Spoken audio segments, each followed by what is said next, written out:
En el año 1632, en el remoto pueblo de San Marcos del Valle, una niebla densa cubría las colinas durante casi todo el año, otorgándole un aire oscuro y misterioso que se extendía hacia las tierras que lo rodeaban.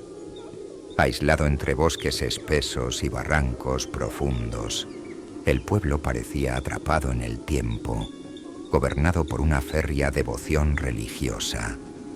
San Marcos era una comunidad pequeña, donde todos se conocían y donde la única figura de autoridad más respetada que el alcalde era la madre superiora del convento, la hermana Agustina. Bajo su rígida mirada, el convento de las Hermanas del Redentor se erguía como una fortaleza oscura y sombría, una construcción medieval de gruesas paredes y ventanales diminutos que solo permitían entrar apenas un rayo de luz. Se rumoraba desde hacía generaciones que las monjas de San Marcos tenían una conexión poco común con las fuerzas de la naturaleza.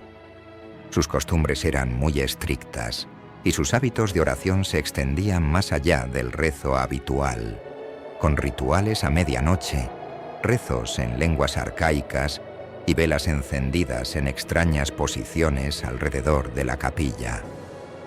Pero los habitantes del pueblo, cegados por la piedad, interpretaban estas costumbres como un sacrificio que las monjas hacían para protegerlos de cualquier mal. Las primeras desapariciones comenzaron años antes de que el temor se volviera insoportable. Al principio, un niño o una niña, recién nacidos en el pueblo, simplemente desaparecían durante la noche. Los padres, desgarrados, lloraban y se lamentaban, buscando explicaciones, pero los lugareños lo atribuían a los misterios de la providencia, convencidos de que quizá era un castigo divino o que algo innombrable se los había llevado. Pero con el tiempo, las desapariciones fueron demasiado frecuentes como para ignorarlas, y las sospechas empezaron a surgir en silencio. Casi todas las desapariciones, según murmuraban, parecían estar relacionadas con mujeres que, tras pasar por una visita con la Madre Superiora, nunca volvían a ver a sus hijos. El momento que lo cambió todo ocurrió una noche fría de diciembre, cuando María, una joven del pueblo que acababa de dar a luz a su primer hijo, escuchó un ruido extraño en su casa. Apenas se había recostado en la cama cuando el eco de una puerta que se cerraba con un leve crujido la hizo saltar. Tomó una vela y temblorosa avanzó por el pasillo hacia el cuarto del bebé. Sin embargo, al abrir la puerta, solo encontró la cuna vacía y el viento helado que entraba por la ventana abierta de par en par. Las autoridades del pueblo, incapaces de contener la ira de los aldeanos, comenzaron una investigación. No encontraron rastro alguno del bebé, pero las paredes de la habitación estaban marcadas con cruces talladas en un patrón peculiar que la madre de María juró no haber visto antes. Las cruces parecían grotescas y toscas, casi como si hubieran sido hechas en un trance. Las murmuraciones de brujería se hicieron cada vez más fuertes y varios aldeanos empezaron a contar cómo, durante la medianoche, se podían ver figuras encapuchadas moviéndose en los terrenos del convento. Una anciana del pueblo, llamada Rosa, comenzó a contarle a todos una historia antigua que había guardado en silencio durante años. Según sus palabras, su propia madre había sido criada en San Marcos y le había contado sobre el vínculo oscuro que existía entre las monjas y las brujas. Se decía que hacía muchos años, cuando el convento fue fundado, la Madre Superiora había hecho un pacto con una misteriosa hermandad de brujas del bosque para proteger al pueblo de males desconocidos y mantenerlo aislado de las guerras y las enfermedades que azotaban a otras regiones. A cambio, cada cierto tiempo, las monjas debían ofrecer un sacrificio, y ese sacrificio era nada menos que un recién nacido del pueblo. Pronto, las cosas comenzaron a hacerse cada vez más visibles. Un campesino, Santiago, decidió espiar una noche el convento, oculto entre los matorrales. Esa madrugada fue testigo de un extraño ritual en la capilla trasera, que estaba iluminada por una tenue luz que provenía de varias velas negras dispuestas en forma de un círculo irregular. Allí, entre sombras y susurros, vio a varias monjas que, con rostros serios y semblantes rígidos, acompañaban a una figura que parecía estar fuera de lugar. Era una mujer joven, de cabello largo y enmarañado, cubierta por un manto oscuro, que cargaba en sus brazos a un bebé envuelto en mantas. Santiago se estremeció al reconocer al bebé. Era el hijo de María, el niño que había desaparecido. Lo que ocurrió después lo dejó sin habla. La mujer comenzó a susurrar palabras en una lengua desconocida, y en ese momento todas las velas se apagaron. Solo el reflejo de la luna llena iluminaba la escena. Las monjas, como en un trance, comenzaron a recitar oraciones en una voz baja, y Santiago notó que la figura misteriosa sostenía ahora al niño sobre un pequeño altar, donde parecía realizar un oscuro ritual. No pudo ver más. El terror lo empujó a salir corriendo, sin detenerse hasta llegar a su casa. Santiago contó lo que había visto, y al día siguiente, los aldeanos decidieron enfrentar a las monjas.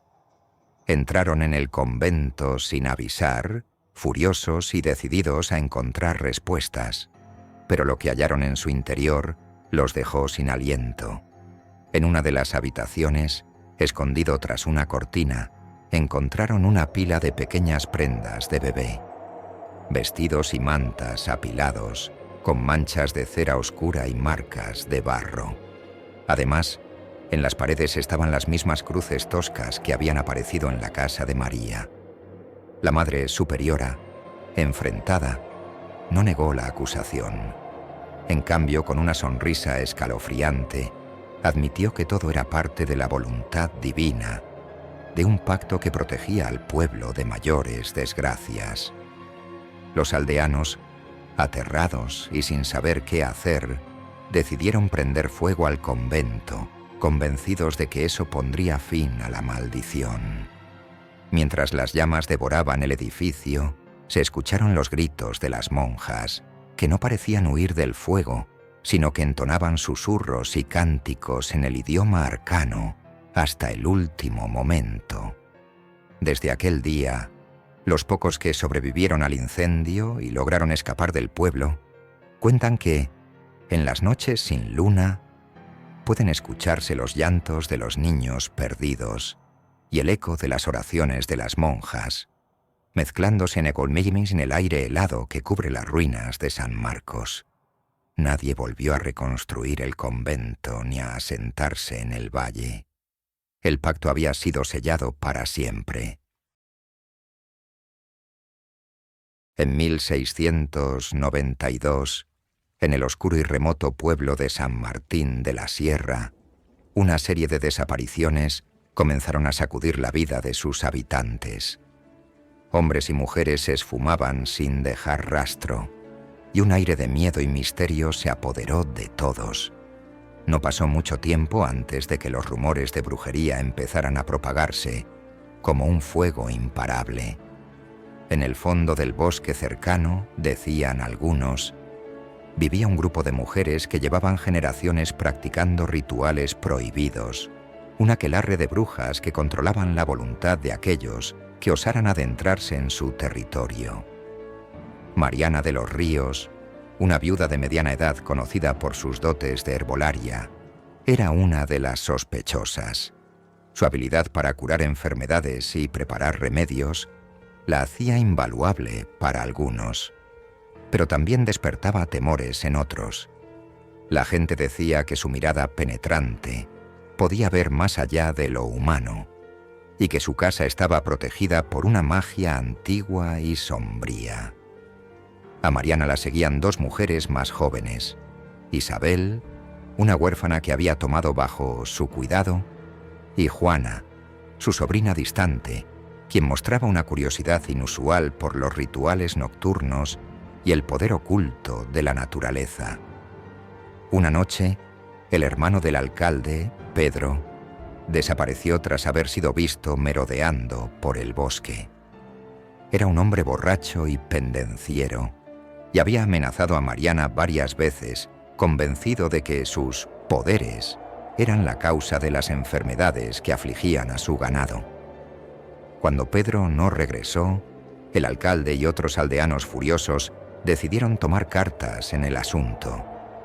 Organizaron una búsqueda por el bosque, armados con antorchas y cuchillos, y juraron que no regresarían sin respuestas. Los aldeanos encontraron finalmente una pequeña choza en medio del bosque donde Mariana, Isabel y Juana realizaban sus reuniones nocturnas.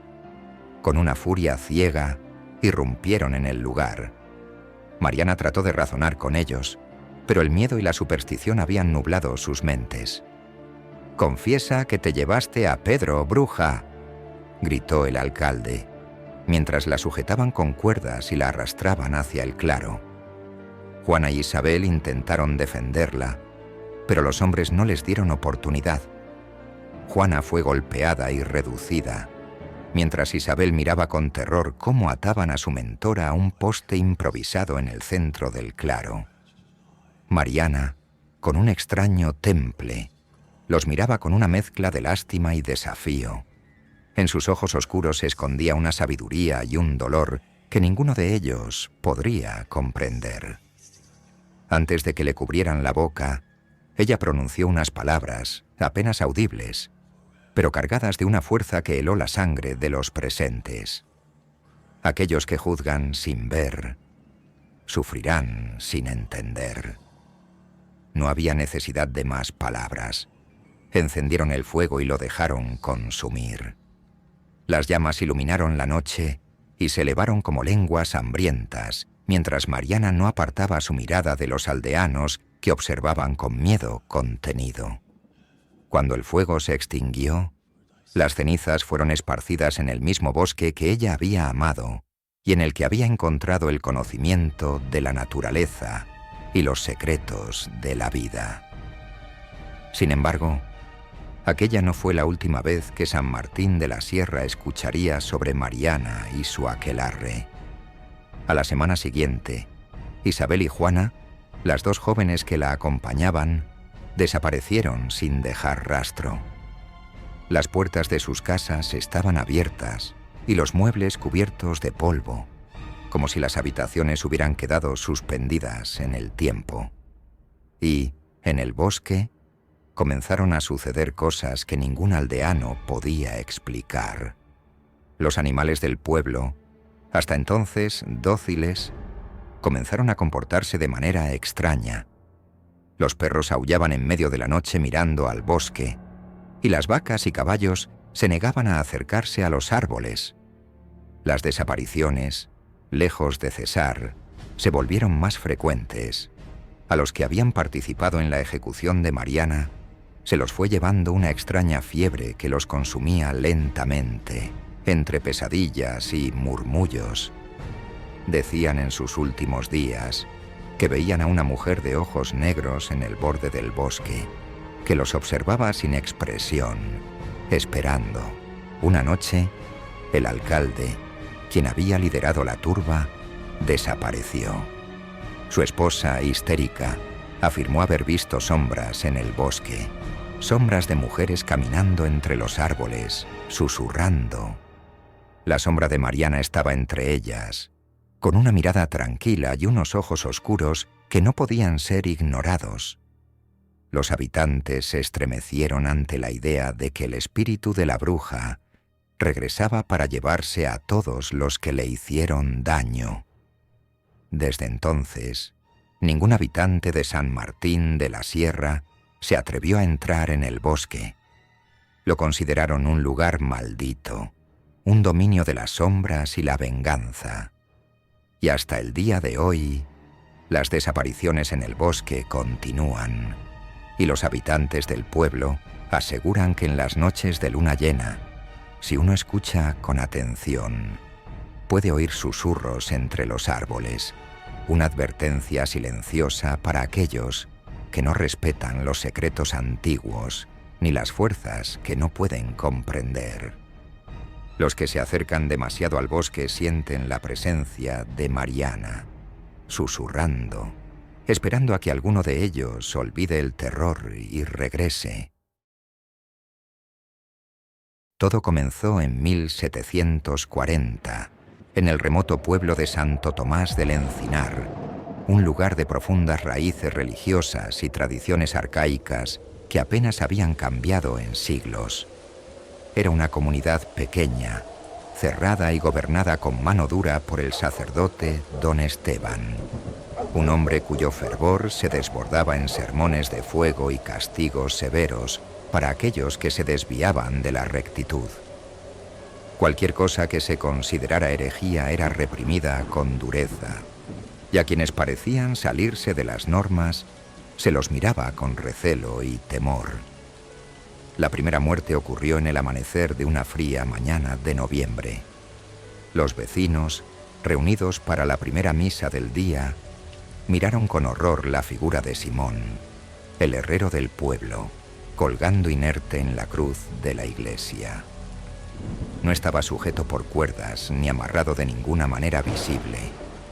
Parecía haberse enredado como por arte de magia en la cruz de hierro forjado, que coronaba la cúpula, con los brazos extendidos en forma de crucifijo y la cabeza inclinada, como si él mismo se hubiera colocado en esa posición. No hubo explicación lógica para aquello. Los habitantes del pueblo murmuraron que aquello era obra del demonio, una señal de condena para el pobre Simón. El suceso quedó en boca de todos durante días. Don Esteban, el sacerdote, lo interpretó como una advertencia de Dios y reforzó su prédica con discursos aún más severos sobre la obediencia y la penitencia. Sin embargo, no mucho tiempo después, una segunda muerte sacudió la tranquila rutina de Santo Tomás. Marta, la costurera, fue hallada de la misma manera que Simón, su cuerpo colgado sobre otra cruz, esta vez en la iglesia del siguiente pueblo, San Gregorio. Al igual que el herrero, Marta había sido una persona de carácter fuerte, respetada pero no particularmente querida por los religiosos más devotos. Las murmuraciones en los pueblos comenzaron a crecer. Los más viejos recordaban viejas historias sobre brujas y maldiciones, y los ojos comenzaron a girarse hacia las mujeres solitarias y los marginados de la comunidad. Una figura que atrajo especialmente las sospechas fue Elena, una mujer de edad avanzada que vivía en el bosque, alejada del pueblo.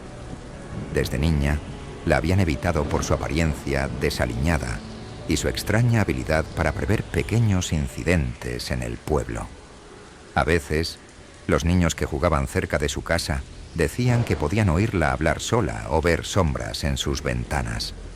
Se la conocía como la vieja Elena, y muchos la evitaban, convencidos de que tenía alguna conexión con las artes oscuras. Con las muertes de Simón y Marta, el miedo creció en el pueblo, y la comunidad decidió que alguien debía pagar por las desgracias que les azotaban. Convencidos de que Elena era una bruja, los habitantes la arrastraron al centro del pueblo. Nadie intentó defenderla. La golpearon, le gritaban insultos y ella, sin resistirse, los miraba con una mirada cansada, con una mezcla de resignación y desafío. Cuando don Esteban se acercó para leer su sentencia, Elena le sostuvo la mirada y dijo en voz baja, pero claramente audible: «Pagarán cada uno de ustedes. La cruz se cobrará sus vidas». Con aquellas palabras, Elena fue llevada a la hoguera, y entre las llamas su figura se retorció hasta ser solo un amasijo carbonizado. Pero sus ojos parecían ver más allá del fuego, más allá de la muerte.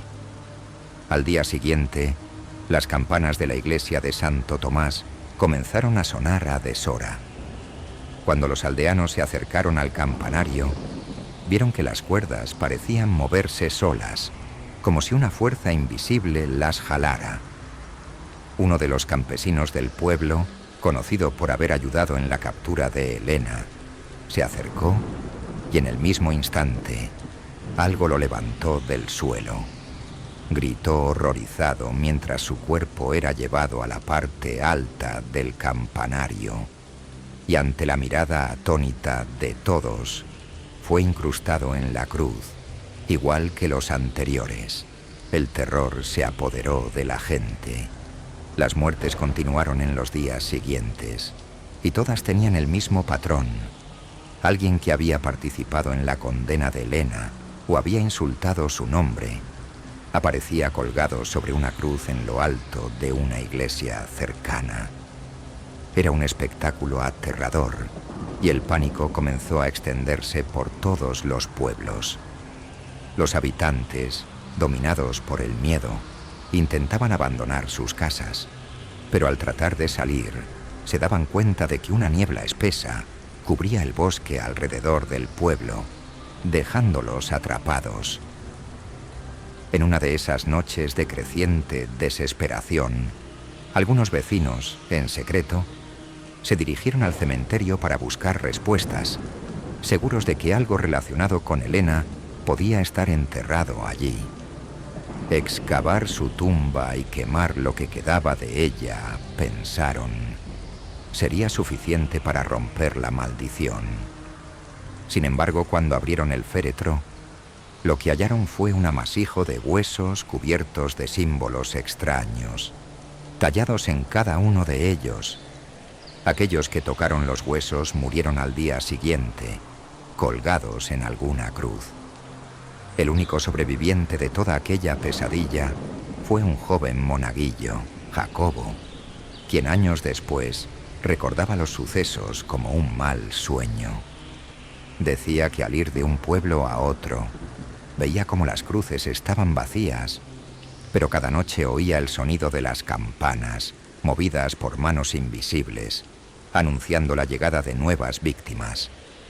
Finalmente, Santo Tomás del Encinar se convirtió en un pueblo fantasma, con sus iglesias aún en pie, pero siempre desiertas, y las cruces de cada cúpula permanecieron en silencio hasta que, con el tiempo, nadie pudo recordar qué había ocurrido allí.